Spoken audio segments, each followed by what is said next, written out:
DENR EMB6 nag-issue sang notice of violation sa 5 ka road projects sa kabukiran sang Lawaan Antique. Yaring balita ang aton gintutukan. Ginisyoan sang notice of violation ang 5 ka road projects ang DPWH Antique District Engineering Office sa Lawaan Antique. Ini ang santo sa dokumento sang DENR EMB6 nga nakuha sa news team sa Amlig Antique Alliance, isa ka environmental conservation organization. Sunod sa notice of violation sang DENR nga napetsahan Oktubre 22, 2025 ang 5 ka proyekto nga nakabalor sa masobra 636 million pesos ang wala sang Environmental Compliance Certificate o ECC. Ang mga proyekto nga nagalaba sa masobra 2 ka kilometro ang dapat magkuha sang ECC.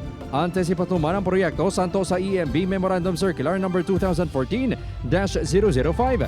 Duwa na sa mga proyekto ang natapos pa sang 2022 kag 2023. Ang kontraktor sa proyekto among SunWest Corporation na panigiyahan ni former Ako Bicol Party List Representative Zaldico. Ginkanselar man sang DENR ang ECC kag Certificate of Non-Coverage o CNC sang Panay East-West Lateral Board Project sang DPWH sa Central Panay Mountain Range sa Valderrama Antique kag Lambunaw, Iloilo.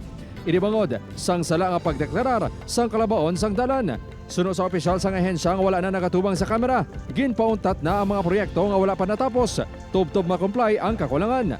Nagpaiway magpa-interview ang District Engineer sang DPWH Antique District Engineering Office sang ginpagigangutan sang news team bungod sang gag order sa Central Office. Wala naman nagasabat si DPWH 6 OIC Regional Director Engineer Jose Alfruto sa tawag kag mensahe sang news team.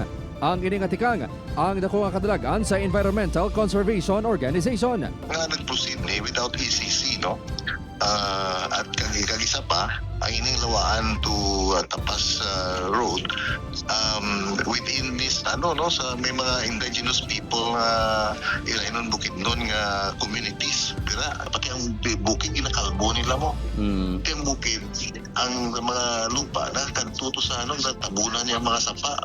Nagahinyo man ang grupo sa Ombudsman, Independent Commission on Infrastructure kag Department of Justice nga i-assess ang potensyal nga administrative kag criminal liability sa mga tao sa likod sang mga proyekto. Hoping ang aton sanggulang panlalawigan na makandak pa sa sang further investigation in aid of legislation kag ang aton man nga mga sila man magpaabot man sa ICI nga kung pwede investigaran ining mga proyekto nga ini hindi lang ang flood control projects diri sa Antique. Upot Carmel Porquia, Kim Salinas, 1 Western Visayas.